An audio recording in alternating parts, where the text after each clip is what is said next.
Give him some space. Everybody back up and let me help him. He needs help right now, and I am not spending time arguing with you. Get back on your bus right now. If you get involved, you're liable, and you are done at this company. Then fire me after I make sure he's okay. Call for help. Tell him he collapsed from exhaustion. Tell him I'm staying with him and to hurry. And please step back. Is he gonna be okay? Not yet. Not if you dial. Marlon in third. Tell him Marlon in third. Overdose, not breathing. And to send the bus now, not in a minute. They're asking what he took. Tell him it doesn't matter what he took. Tell him he's not breathing. That's the only thing they need to know. That's the dose in. Now we keep his airway open and hold on till it works. Come on. One breath. Just one, and you can be mad at me for the rest of them. The chest still wasn't moving. A rider inside the shelter was filming on a phone. Man, you can't just be touching him. Wait for the paramedics. That's on you now. The paramedics are minutes out, and minutes are the whole game here. Isaiah answered without breaking rhythm. In the low, flat voice he'd learned a long time ago worked on a scared crowd better than shouting ever did. You want to help? Keep filming. Film all of it. And somebody hold up 3 fingers when that 911 line picks up so I know it's ringing. 3 fingers went up at the edge of his vision. Good. He kept the count in his head. The seconds since the dose. The way you keep the count when the count is the only thing standing between a stranger and a headline. The thing almost nobody standing on that platform understood was that the boy on the ground was not a story yet. He was somebody's kid who still had a pulse if you hurried, and the brain starts going dark within a few minutes when the breathing quits, and the only thing on this earth that decides which way it ends is whoever happens to be kneeling there in the first 4. Isaiah Nash had learned that lesson from the inside, on a night he almost never talked about. He held on another 20 seconds, keeping the head tipped and the airway clear, and then the boy's chest hitched on its own, one ragged, furious, beautiful pull of air, and his eyes came halfway open, glassy and terrified and alive. He gagged and tried to sit up, the way they do when the drug gets knocked off the switch that runs the lungs and the body remembers all at once that it wants to live. Isaiah eased him onto his side so he wouldn't choke. There you go. There you go. You're okay. My name's Isaiah. You're at Marlin Street Station. Help is 30 seconds out. Don't fight me, just breathe. That's the whole job. He kept a hand flat on the boy's back, feeling the breaths come, counting them still. What's your name? Trevor, the boy managed. Trevor Ames. Okay, Trevor. Stay with my voice, not the lights. The ambulance came, and then a patrol car, and Isaiah stood up out of the way and let the paramedics have the man he'd just kept alive. Because that was the discipline of it. You do the thing, and then you step back and let the professionals close it out.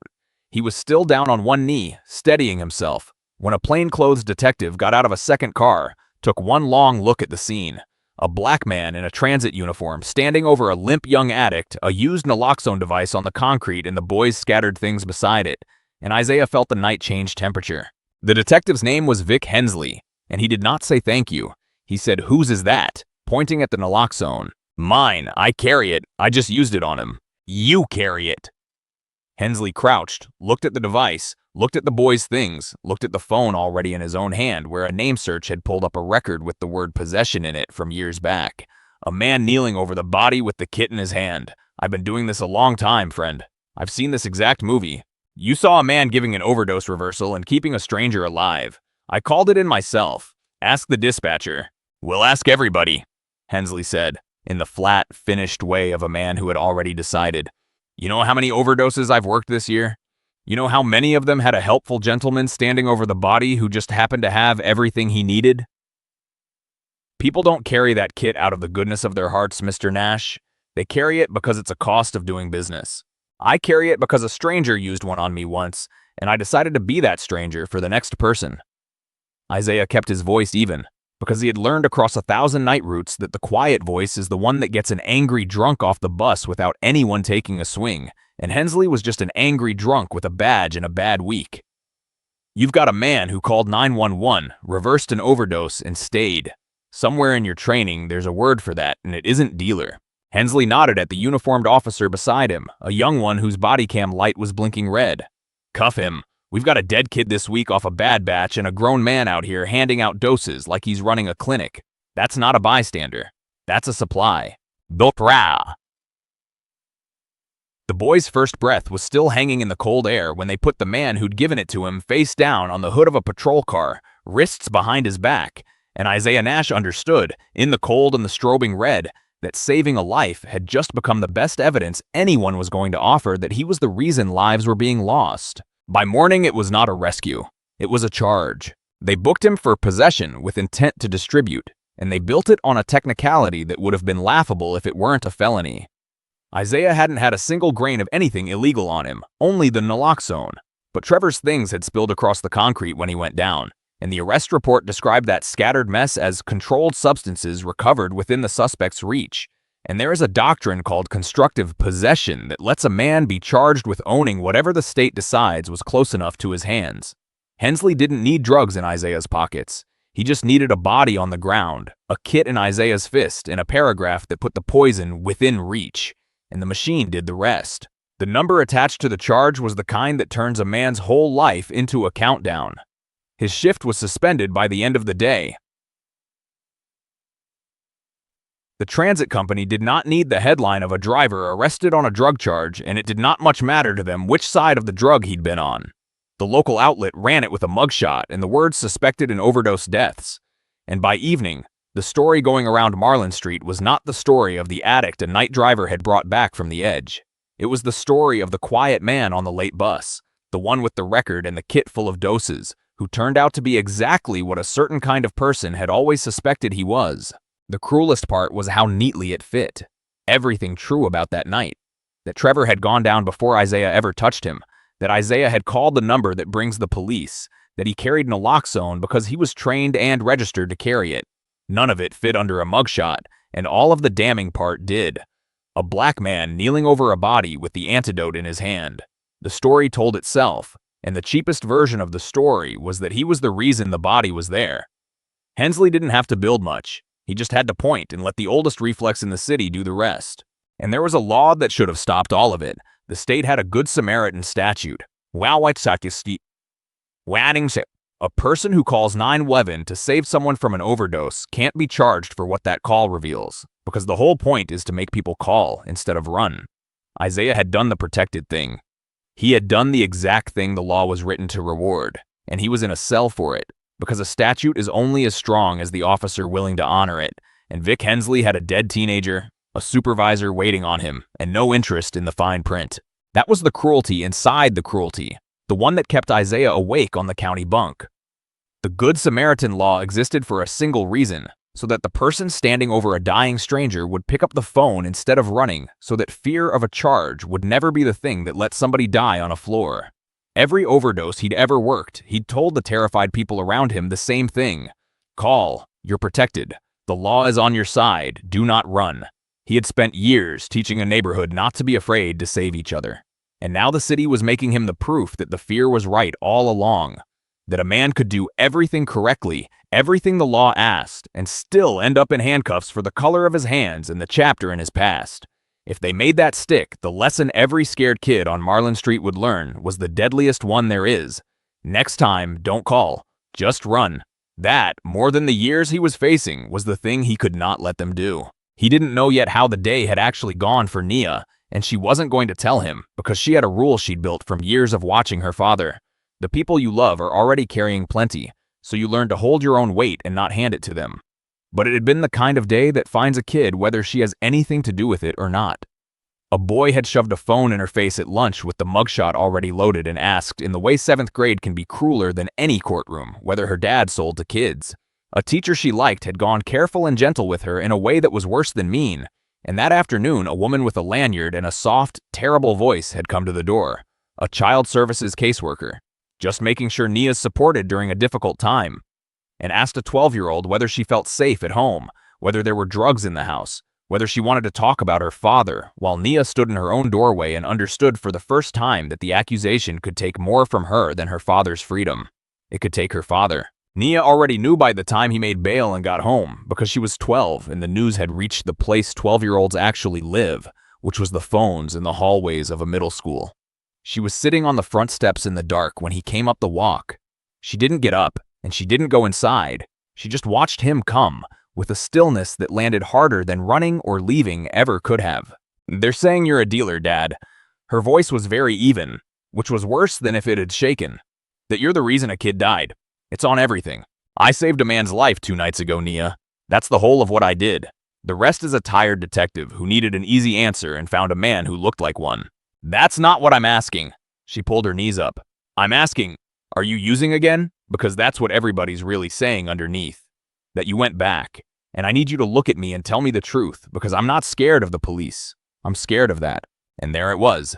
The question he had spent 7 years arranging his whole life so his daughter would never have to ask. Not are you guilty. Are you leaving me the way you almost left me before? He crouched down on the step in front of her so his eyes were level with hers. No, he said.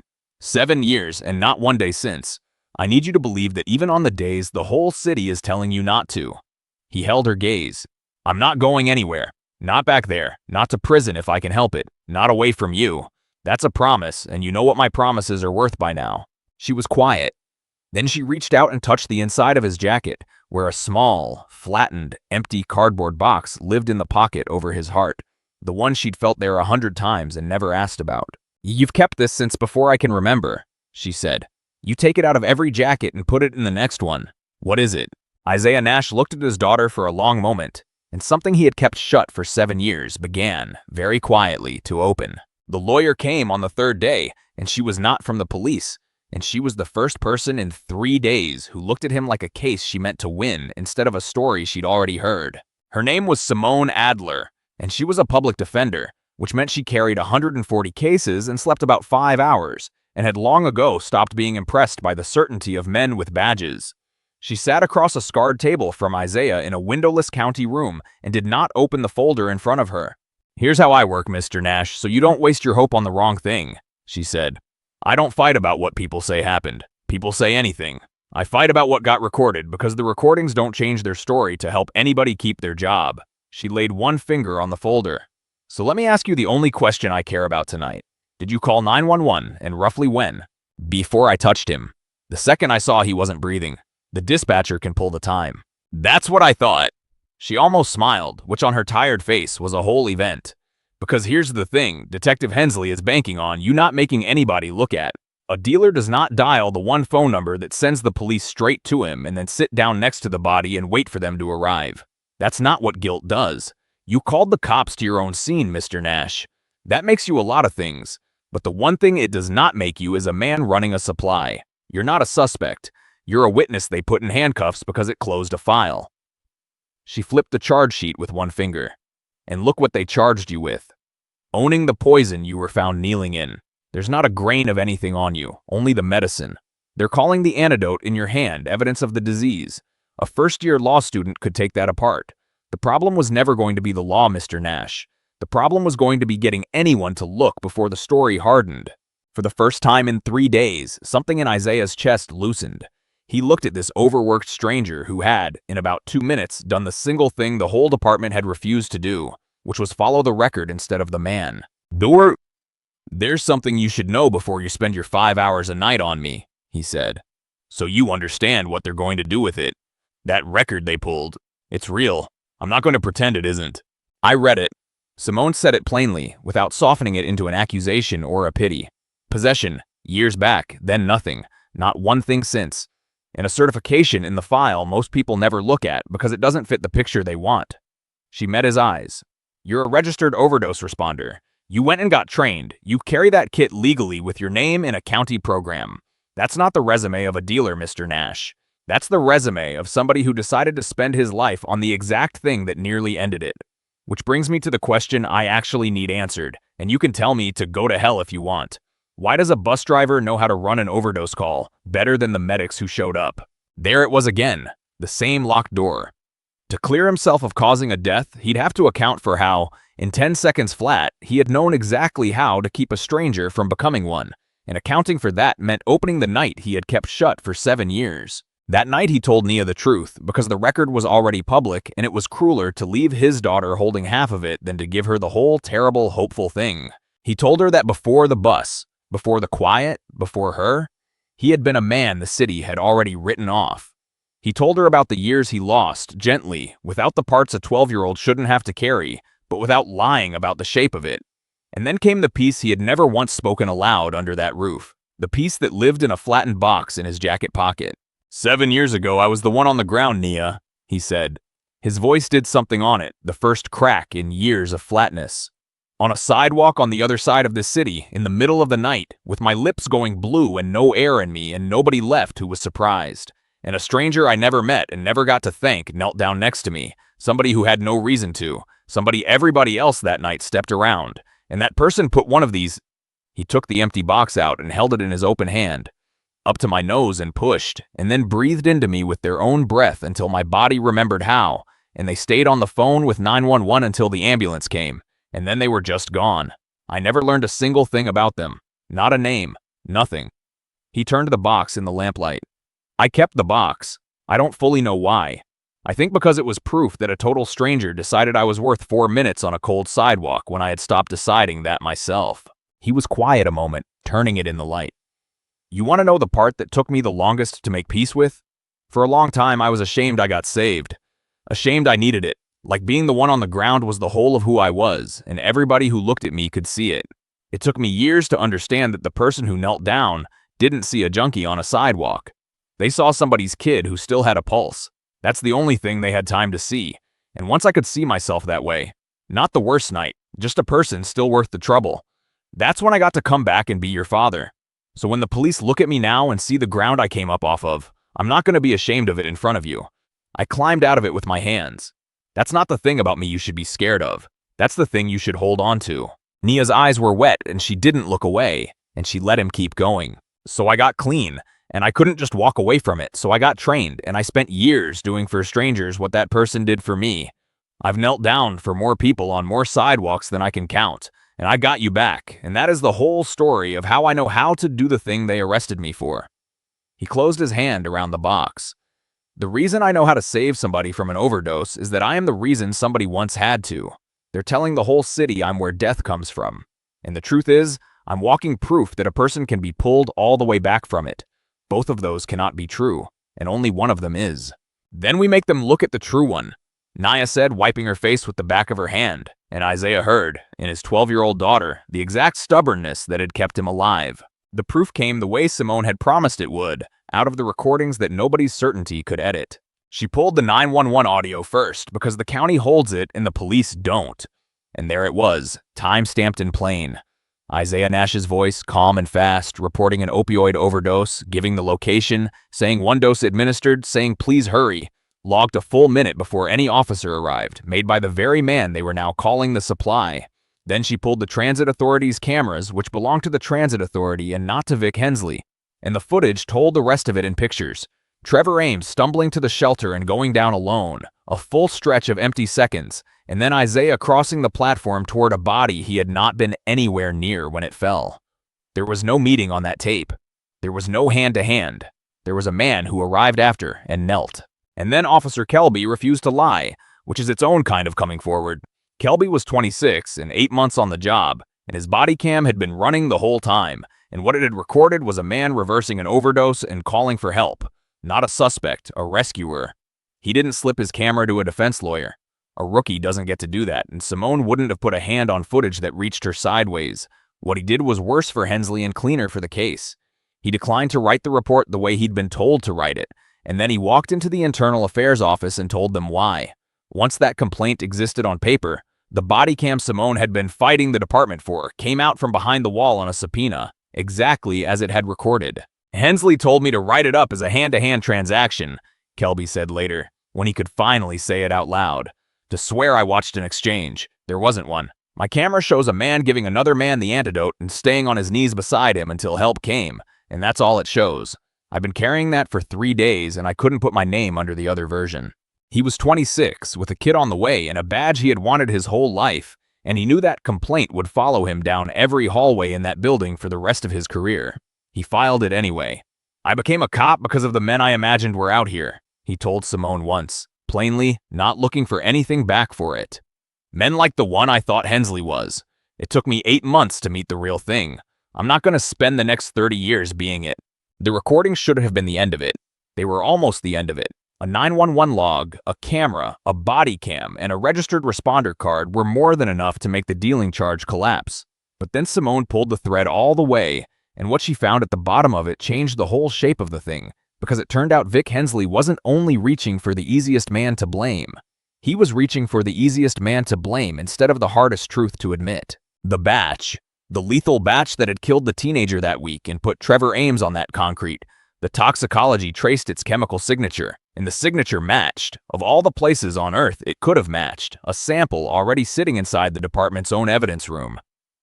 A quantity seized months earlier in one of Hensley's unit's operations, logged in, and then the property records did not add up. And property records are the one thing in a precinct that is supposed to add up. Never destroyed the way the paperwork swore it had been.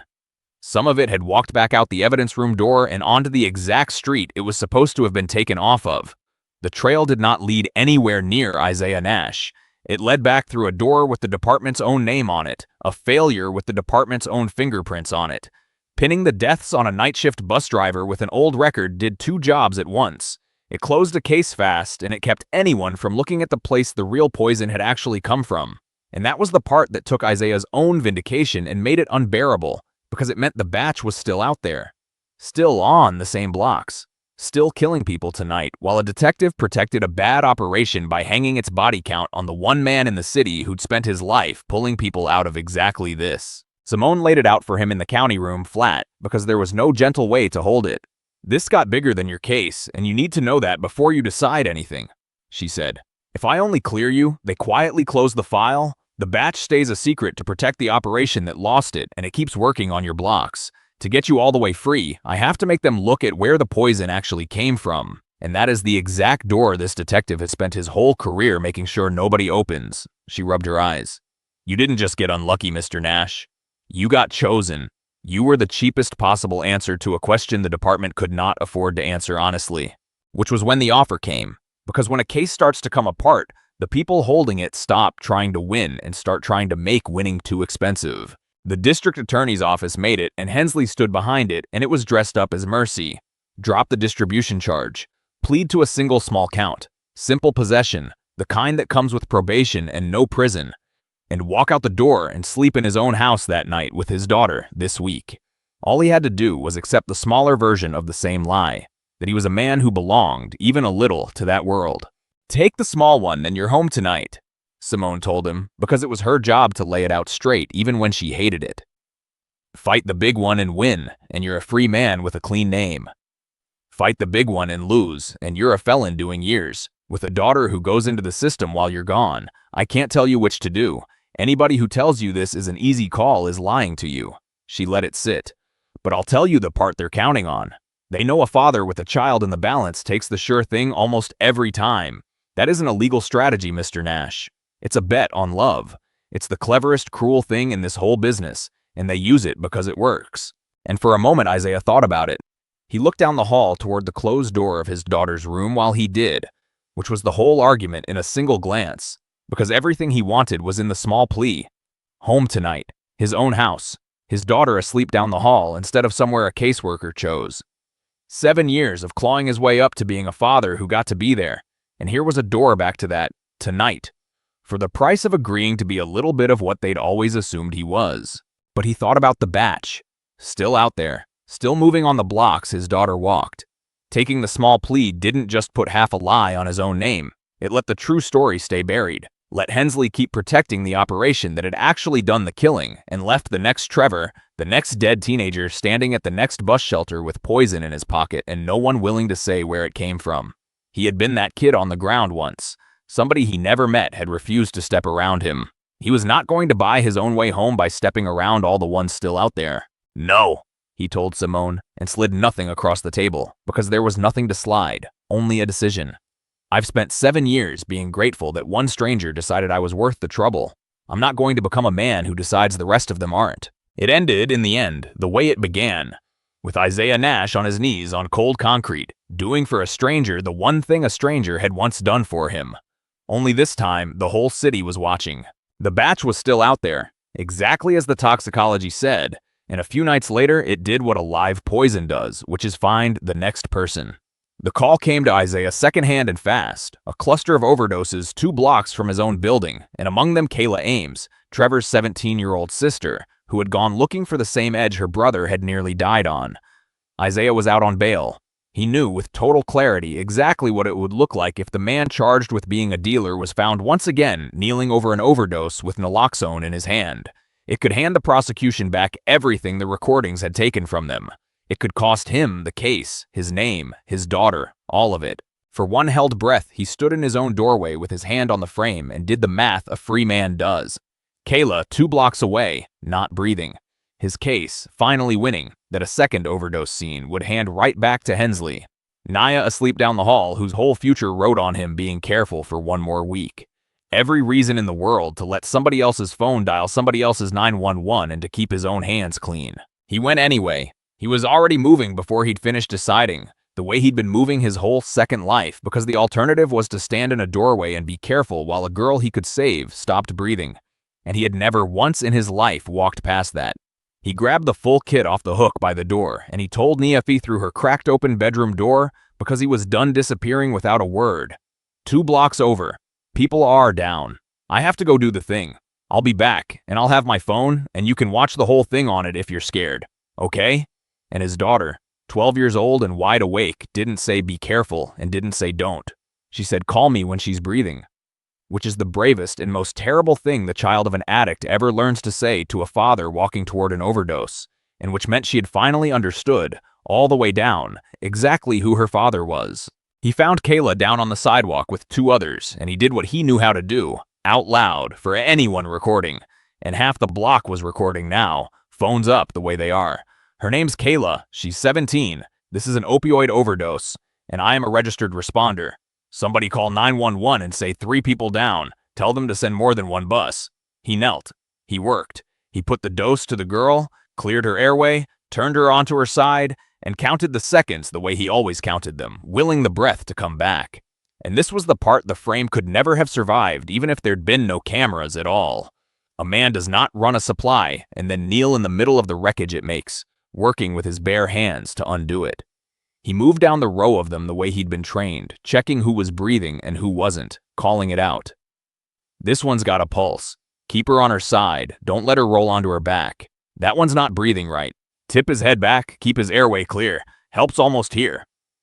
And around him, neighbors he'd ridden past 1,000 times knelt down beside him and did what he told them, turning heads, holding jaws open, counting, because a man who is unafraid on a sidewalk full of dying kids gives everyone else permission to be brave too. For 4 minutes, that block was not a crime scene and not a statistic.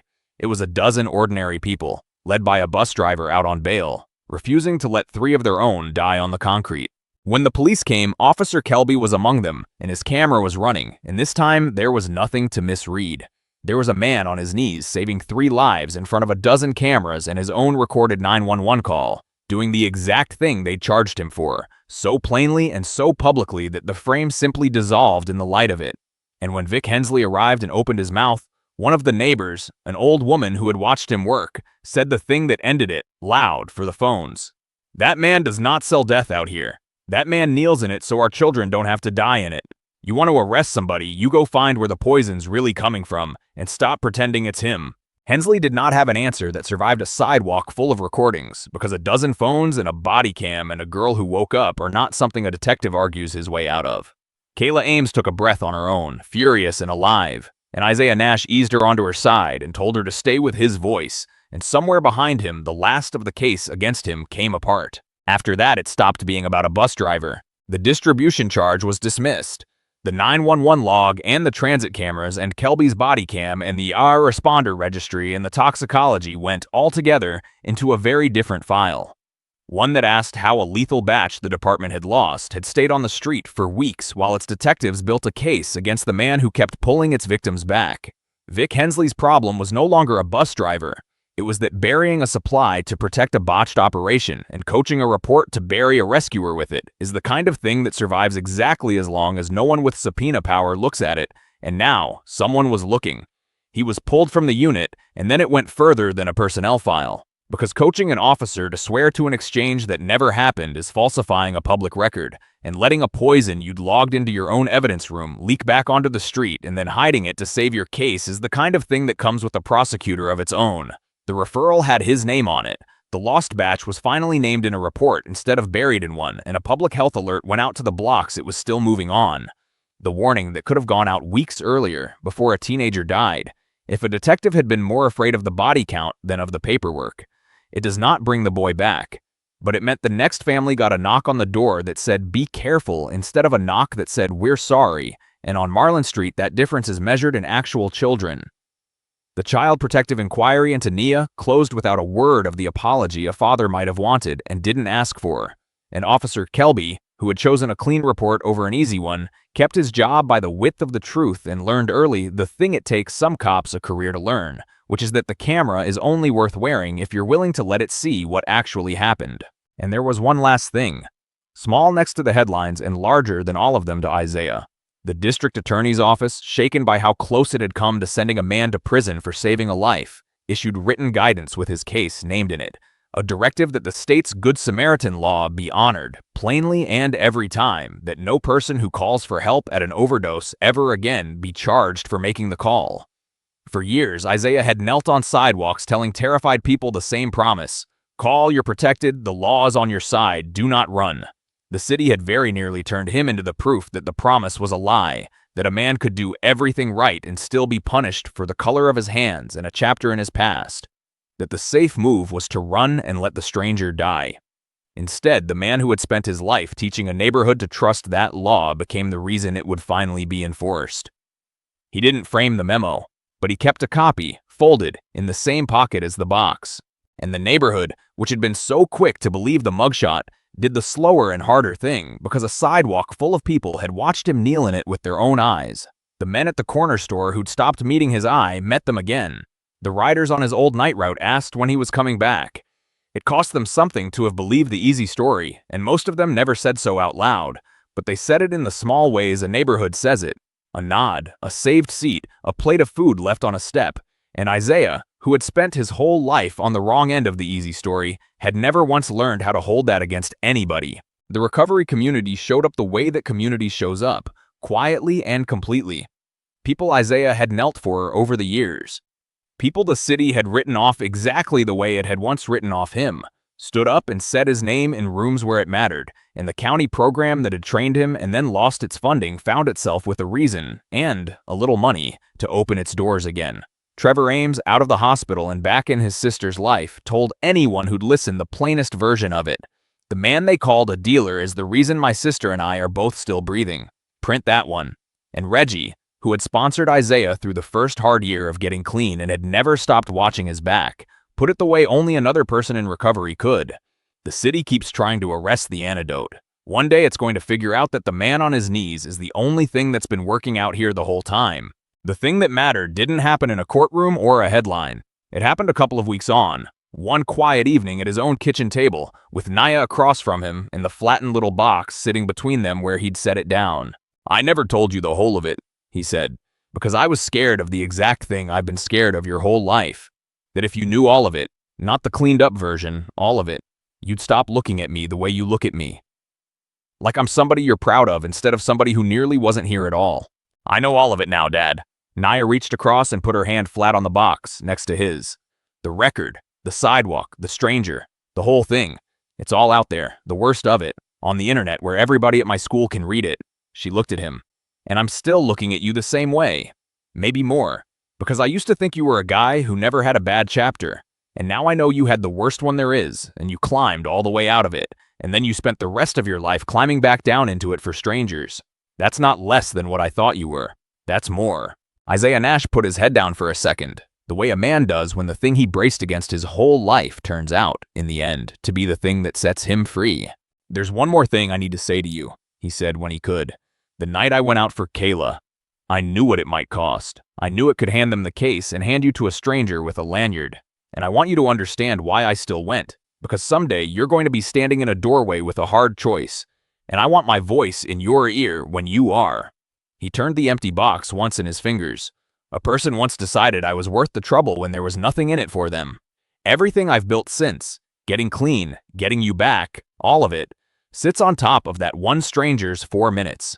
If I ever step over somebody to protect what that gift gave me, then I didn't deserve it in the first place. You don't keep a thing like that by holding it. You keep it by handing it on. That's the whole of what I know, Nia. That's the only wisdom I've got." Naya didn't answer with words. She got up, came around to his side of the table, and wrapped her arms around him, and the two of them stayed like that for a while in the small, warm kitchen, the empty box on the table beside them, a thing that had once been the last proof a broken man had that he mattered and had become, somehow, the first thing he'd ever been able to give his daughter that was entirely true. He went back to the work, in time.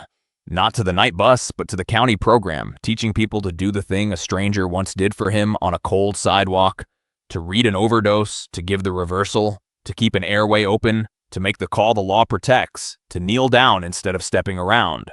The county gave the program a retired transit bus for it, one that had run its last route and been pulled out of service.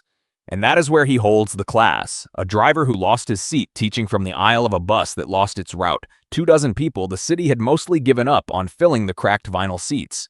He opens every session the same way, because it is the only thing he knows how to say that is entirely true. You don't get to pick who's worth saving. You just kneel down, and you stay, and you give the next breath a chance to come. Naya comes some weeks and hands the kits out from the driver's seat, calling the count like a fare box.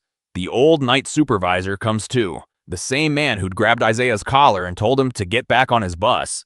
And he sits near the rear and doesn't say much and learns, at 50-some years old, how to do the thing he once tried to stop a man from doing, which is a kind of apology that doesn't need any words.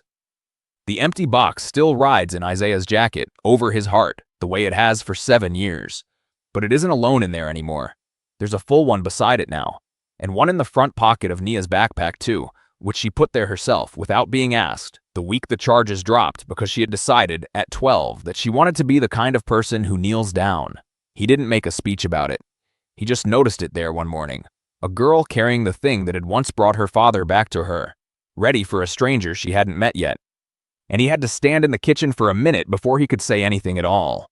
He'd been afraid, for 7 years, that the truth about him would be the thing that finally pushed his daughter away, that the ground he came up off of was too ugly for a kid to love a father over. It turned out to be the opposite.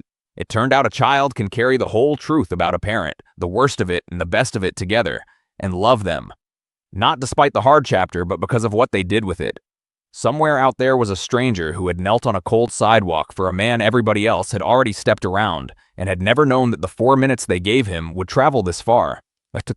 Into a clean 7 years, into a girl who woke up wanting to be brave, into a folding chair room full of people learning they were worth saving. Isaiah never found that stranger. He'd stopped needing to. He'd figured out that the only real way to thank a person like that is to become one, and then to raise someone who will.